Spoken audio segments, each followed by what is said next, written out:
ದೇಶದಲ್ಲಿ ಆಹಾರ ಕಲಬೆರಕೆ ನಿಯಂತ್ರಣ ಹಾಗೂ ಆಹಾರದ ಗುಣಮಟ್ಟ ಕಾಯ್ದುಕೊಳ್ಳುವ ನಾನಾ ಕಾನೂನುಗಳಿವೆ. ಆದರೆ ಆ ಕಾನೂನುಗಳಿಗೆ ಬೆಲೆಯೇ ಇಲ್ಲದಂತಾಗಿದೆ.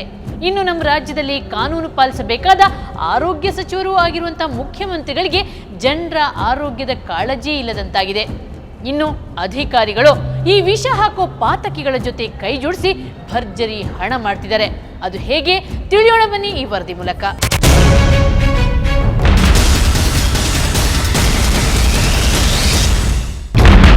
ಕ್ಯಾನ್ಸರ್, ಚರ್ಮ ರೋಗ, ಪಾರ್ಶ್ವವಾಯು, ಕಿಡ್ನಿ ವೈಫಲ್ಯ, ಬುದ್ಧಿಮಾಂದ್ಯ ಹೀಗೆ ಸಾಲು ಸಾಲು ಮಾರಕ ರೋಗಗಳನ್ನು ಹಂಚಿ ಭರ್ಜರಿ ಹಣ ಮಾಡುತ್ತಿದ್ದಾರೆ ಸಿಹಿ ತಿಂಡಿ ತಯಾರಕರು. ಇವರ ಹೀನ ಕೃತ್ಯವನ್ನ ತಡೆಯಲು ನಮ್ಮಲ್ಲಿ ಕಾನೂನಿಲ್ವಾ? ಖಂಡಿತ ಇದೆ. ಆಹಾರ ಕಲಬೆರಕೆ ನಿಯಂತ್ರಣ ಕಾಯ್ದೆ 1954,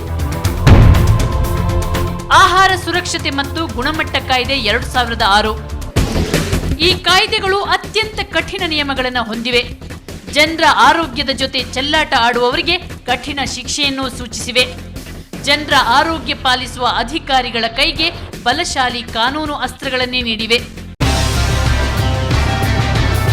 ಆದರೆ ದುರಂತ ನೋಡಿ, ಇಂಥ ಪ್ರಭಾವಶಾಲಿ ಕಾನೂನು ಇದ್ರೂ ಅದರ ಪಾಲನೆ 1% ಆಗ್ತಿಲ್ಲ.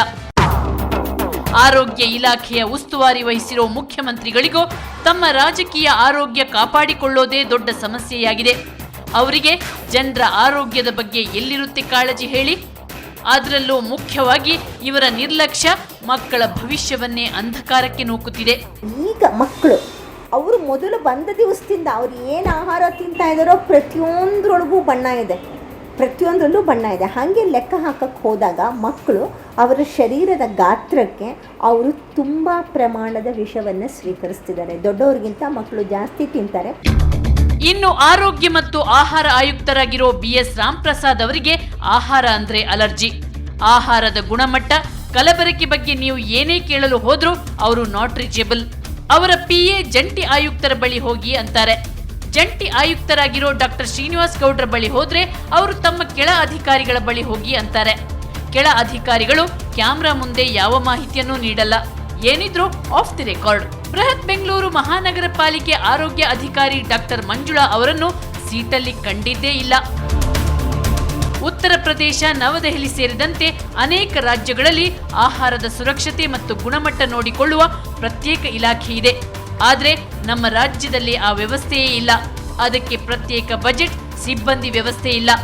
ಇದು ಆರೋಗ್ಯ ಇಲಾಖೆಯೊಳಗೆ ಸೇರಿ ಹೋಗಿದೆ. ಹಾಗಾಗಿ ಆಹಾರ ವಿಭಾಗ ಅತ್ಯಂತ ನಿರ್ಲಕ್ಷ್ಯಕ್ಕೊಳಗಾಗಿದೆ.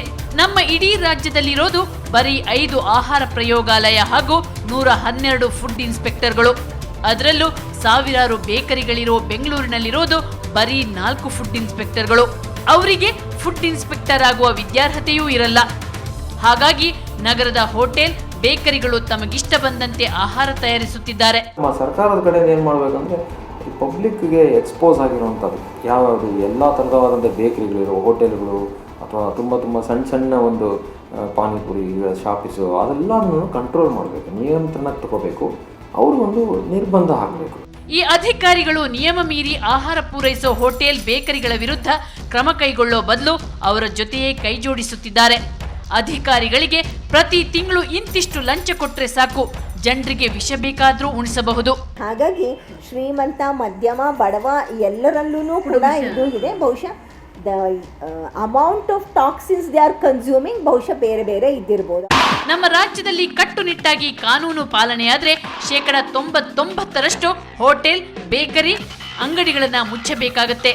ಅವು ಮುಚ್ಚಿದ್ರೆ ಅಧಿಕಾರಿಗಳಿಗೆ ಬರೋ ಕೋಟ್ಯಾಂತರ ರೂಪಾಯಿ ಲಂಚ ತಪ್ಪುತ್ತೆ. ಅದಕ್ಕಾಗಿ ಅಧಿಕಾರಿಗಳು ಅವರ ವಿರುದ್ಧ ಯಾವುದೇ ಕ್ರಮ ಕೈಗೊಳ್ಳದೆ ಜನರ ಆರೋಗ್ಯದ ಜೊತೆ ಚೆಲ್ಲಾಟ ಆಡ್ತಿದ್ದಾರೆ.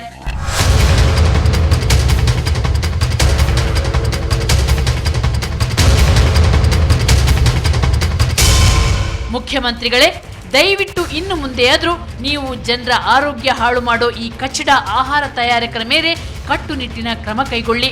ಕಾನೂನುಬದ್ಧವಾಗಿ ಆಹಾರ ತಯಾರಿಸುವವರಿಗೆ ಮಾತ್ರ ಅವಕಾಶ ಮಾಡಿಕೊಡಿ. ಜೊತೆಗೆ ಜನಸಾಮಾನ್ಯರಲ್ಲಿ ಆಹಾರ ಸುರಕ್ಷತೆ ಹಾಗೂ ಗುಣಮಟ್ಟ ಕಾಯ್ದೆಯ ಅರಿವು ಮೂಡಿಸಿ. ಜನರಿಗೆ ಆರೋಗ್ಯ ಇದ್ರೆ ತಾನೇ ರಾಜ್ಯದ ಸೌಭಾಗ್ಯ ಹೆಚ್ಚಾಗೋದು. ಗ್ರಾಹಕರೇ, ಏಳಿ ಎದ್ದೇಳಿ, ನಿಮ್ಮ ಆರೋಗ್ಯಕ್ಕಾಗಿ ಹೋರಾಡಿ. ಒಂದಿಷ್ಟು ಹಣ ಉಳಿಸೋ ಸಲುವಾಗಿ ನೀವು ನಿಮ್ಮ ಮಕ್ಕಳ ಮತ್ತು ಕುಟುಂಬದವರ ಪ್ರಾಣಕ್ಕೆ ಕುತ್ತು ತರಬೇಡಿ. ಬಣ್ಣ ಮತ್ತು ಸುವಾಸನೆಯ ಆಕರ್ಷಣೆಗೆ ಒಳಗಾಗಿ ಕ್ಯಾನ್ಸರ್ಗೆ ತುತ್ತಾಗಬೇಡಿ. ಇನ್ನು ಮಂತ್ರಿಗಳೇ, ಅಧಿಕಾರಿಗಳೇ, ನೀವು ಜನರಿಗೆ ವಿಷ ಉಣಿಸೋ ಪಾತಕಿಗಳ ಜೊತೆ ಎಂದೂ ಕೈ ಜೋಡಿಸಬೇಡಿ. ಒಂದು ವೇಳೆ ಇಂದು ನೀವು ಅವ್ರ ಜೊತೆ ಕೈ ಜೋಡಿಸಿದ್ದೇ ಆದರೆ ಮುಂದೆ ನಿಮ್ಮ ಮತ್ತು ನಿಮ್ಮವರ ಪ್ರಾಣಕ್ಕೆ ಕುತ್ತು ಬಂದೀತು ಜೋಕೆ. ಇನ್ನೊಂದು ಸ್ಫೋಟಕ ಸುದ್ದಿಯೊಂದಿಗೆ ಮತ್ತೆ ಬರ್ತೀನಿ ಕವರ್ ಸ್ಟೋರಿಯಲ್ಲಿ. ಕ್ಷಣ ಕ್ಷಣದ ಸುದ್ದಿಗಾಗಿ ನೋಡ್ತಾ ಇರಿ ಸುವರ್ಣ ನ್ಯೂಸ್ 24/7.